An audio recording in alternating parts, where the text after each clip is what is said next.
So, Duncan, let's start with the absolute very basic part of this. Guardiola's fastest manager to 250 games. It's quite an achievement, really, when you consider that of the other games that he's drawn and lost, they don't even total 100. Yeah, he's quite good at football management. I'm not sure that is the sensational information that people have tuned in for, but yeah, it's very good. And just see the sort of list of names that he's beaten to 250, and obviously he said he'd like to go for dinner with your Fergusons and your Wengers, etc. So I think it's funny, isn't it? Because when he joined City, I think everyone kind of figured he'd do 3 seasons because that's what he'd done at Bayern. He did 4 at Barcelona. No one kind of saw him essentially picking up the mantle of Wenger and Ferguson and being that sort of long-term manager at a single club. And it's really, it's an obvious point, but you only really get these sort of statistics when you are that sort of figure and you become sort of embedded in the very fabric of the Premier League. Yeah, I worked that out as 71.6% of the Premier League games that he's taken charge of, he's won. So I'm a little bit sketchy on this one. I've done as best I can to count up. He's beaten 32 different teams. I know that. I think the only team he's never beaten in the Premier League but has played is Middlesbrough, of all teams. Yeah, Middlesbrough. Weirdly, Middlesbrough are a club who have quite a lot of influence on Premier League records and history, given they're not in the Premier League that often. Obviously, you know, he's got to go to Middlesbrough and get something, being one of the most famous mentions of them. But also they beat Mourinho's Chelsea. Shevchenko played in that game, so they do sort of insert themselves into the fabric a little bit. Yeah. Yeah, an obvious. I think it's obvious that it would be a better home record than away record, but it's not that different. 134 wins at home, 116 away. So there are some tough places to go that he's gone and won at.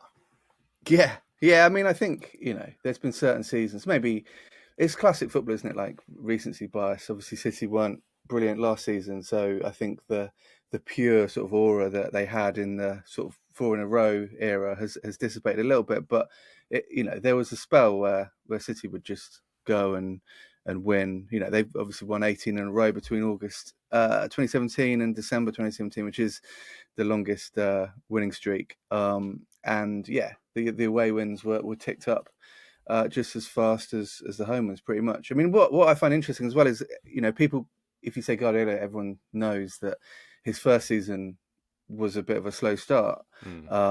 But he won the first 6 games in that year.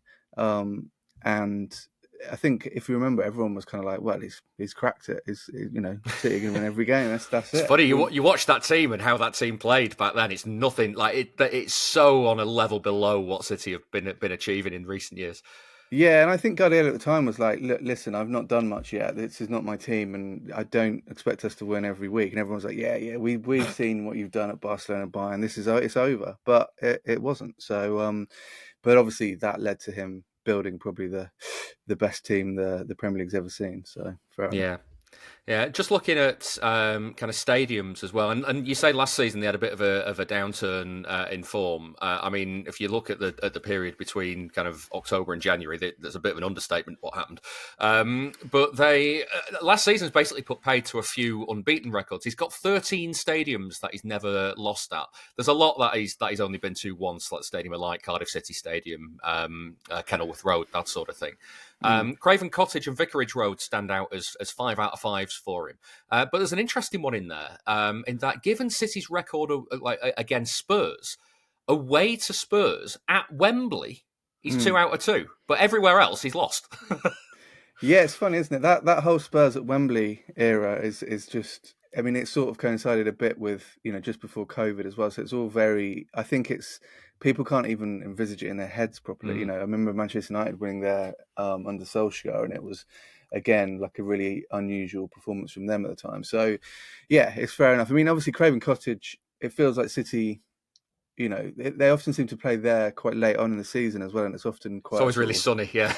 Yeah, and there was obviously Noel Gallagher in the crowd refusing to do the Poznan and stuff. It feels like it's almost quite a celebratory fixture, that one, because usually the league's been wrapped up, or at least it's quite a sort of good vibes because of the weather, as you say. Vicarage Road obviously is hilarious because Watford, Poor Watford must Watford. just. I mean, their record at the Etihad, they just have an abysmal record against City in this era. And luckily, it sounds like they're about to change manager for the 9,000th time, so they might not be back in the Premier League anytime soon. So at least they don't have to worry about playing City anytime soon. Yeah, we looked at it. We looked at doing a Watford Heaven and Hell episode for this season, and we ended up having to do a City Heaven Watford Hell because Watford haven't beaten City since the 80s. So it's just been like one bad game after another. Bizarrely, though, West Ham are the team that Guardiola's beaten the most. The old West Ham Chester City is a good old link for City, though. Yeah. I mean, that's a good one because obviously West Ham are bad this year. Were bad at points last year, but they have been They've been good in spells, yeah. Yeah, they've won a European trophy. So yeah, I mean, again, you can kind of if you look in your mind's eye, the London Road, which is I always think the weirdest stadium to watch a game in. I mean, if I know it's not, but it looks narrow. It looks like it's an athletic stadium, and it's more suitable for the javelin than football. But yeah, City seem to handle that. I mean, some teams haven't handled that well, but Arsenal and City actually seem to handle trips there pretty well. Yeah. And while we're on stadiums, obviously the Etihad is Guardiola's most frequently won at. But Goodison, he's won more times at Goodison than anywhere else. 8 times there, London Stadium 7 times. Obviously now he's got a new Everton Stadium to try it out this year. He has, yeah. Which I think Everton are kind of disproving the accepted knowledge that teams struggle when they move to a new stadium because they've started pretty well. They're helped obviously by Jack Grealish quite a lot, who won't be able to play in that game. So that probably will be useful. But yeah, it's interesting because obviously again we mentioned the first season, but he went to Goodison, didn't he, in January that season and lost 4-0. And I think that was the first. That was kind of like the real peak of, Fraudiola and, finally he's been found out by our league and, it's not going to work and accept. So the fact that he's basically taken that and said, all right, I'll just pretty much win at Goodison every time since is a pretty good riposte, I'd say. Yeah, it's been pretty similar with the King Power as well. After that, because the 4-2 at the King Power that season spawned my favourite ever Guardiola quote when he's been at City, which is he was asked, "Do your team need to be a bit tougher?" And you look at the numbers and how you were doing in that game. You didn't win a tackle for something like for 40 minutes or something. And his response was basically, "I don't coach tackles. What's tackles?" And like that, just it still lives in my head, that quote. It's a brilliant quote because I was at Opta at the time, and as you can imagine, the not phone lines, the email lines went berserk. A foreign manager criticising tackling. The game had officially gone. In our league as well. How dare he? Yeah, in our league. But I mean, there are much fewer tackles than people think in games. The best defenders don't actually make many tackles because you jockey players, you cut off space. That's how you defend essentially. And then, to be fair, that was season 1 Guardiola. And then, as time went on, I think it's fair to say that there's been iterations of City, particularly now, where they make a lot of tackles and do it very well. So I think he both kind of shaped English football, but I think it's fair to say that there's certain elements where English football has shaped him. Yeah. Just before we move on to goal scorers as well, because I just want to give this a shout out as well. There are 5 5 teams where Guardiola has a better away Premier League record than he does home. Crystal Palace, Everton, Huddersfield, Stoke and West Brom. Palace surprised me a little bit because they always seem to be a bit of a tough game for City, and then there they are. He's done better at Selhurst than he's done at the Etihad against them.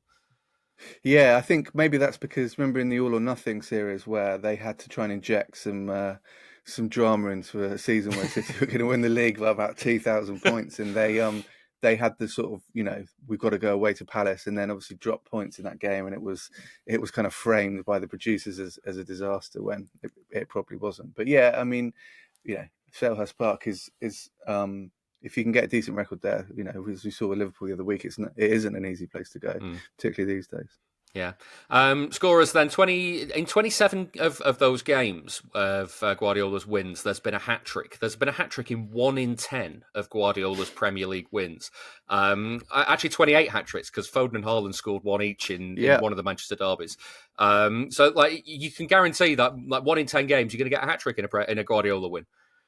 Yeah, and I think at the moment we're on a really quite a big drought of hat tricks overall in the Premier League. So he needs to work his magic. But yeah, I mean for younger listeners, 2006-07 there were 3 hat tricks in the entire Premier League season. So you know Guardiola has made hat tricks great again. Let's put it that way. Let's put it that way, yeah.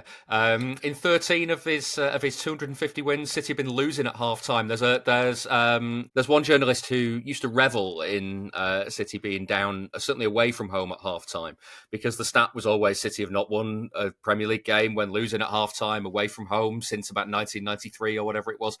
And Guardiola's done it 6 times now. So, like, if that's the weight of history against him, fair play. Yeah, he sorted out an issue, and it's fair enough. I mean, the one record, if you're talking about half-time defeats, that maybe he needs to get on his bike and sort out is the fact that Manchester United have not lost a league game at Old Trafford after leading at half-time since 1984 against Ipswich. So, give United a lead at half-time this season, and then turn it round, and you genuinely will create statistical history by doing that. So. Yeah, you always say 2-0 at half time is not a dangerous scoreline, despite what people say. And I can tell you that City have come from 2-0 down twice in those games. Well, there you go. Like one of the greatest managers and teams ever, and he's done it twice. So point proven, I think. 1 in 3 of the goals, around 31%, scored in Guardiola wins, have either been Haaland, Aguero, or Sterling. Which I mean, it surprised me a little bit that Sterling is higher than Aguero in this list. Yeah, I think people, again, recency bias, people kind of forget just how important Sterling was in those particularly sort of first 3 or 4 seasons. And, they were kind of 17, 18, 18, 19. The archetypal City goal was, get to the byline, pull it back, and Sterling would tuck it in. His XG map in those years was tremendous, just hundreds of shots in the 6-yard box. And for a while it was, they kind of perfected football. And I think in some ways that's how people still think of Guardiola's football. I support a League One team, and teams try and do that in League One now, and people are like they're trying to play like Pep Guardiola, and he's actually moved on, obviously, with Haaland being a very different sort of weapon. So, but yeah, it was Sterling was very good for a while. Yeah, we'll come back to Haaland in a second. Just want to shout out Manuel Akanji, Oscar Bob, Ryan Cherky, Gail Clichy, Rico Lewis, Nico Gonzalez, Tijani Reinders, Savino and Zabaleta for all scoring just 1 goal in Guardiola Premier League wins so far. Some of them have the chance to improve that record. Although Zabaleta is the interesting one because he scored 2 goals for City in Guardiola wins, but one of them was an own goal while he was at West Ham. He's a club man until he dies. I mean, that reminds me of my favourite Zabaleta stat, which is that he only played European club football for teams in converted athletic stadiums because he was at Espanyol before they moved. He was at City and then he moved to West Ham. So, he knows all about, former running tracks or existing running tracks. And just to finish on Haaland as well, he has scored at every Premier League ground he's played at now, apart from Anfield. So 1 to tick off. Although he adds again the new Everton Stadium and the Stadium of Light is going to be added to his list. So he'll have to tick those off as well this season. That feels like a remarkable achievement. It doesn't feel like something a lot of players will ever get close to achieving.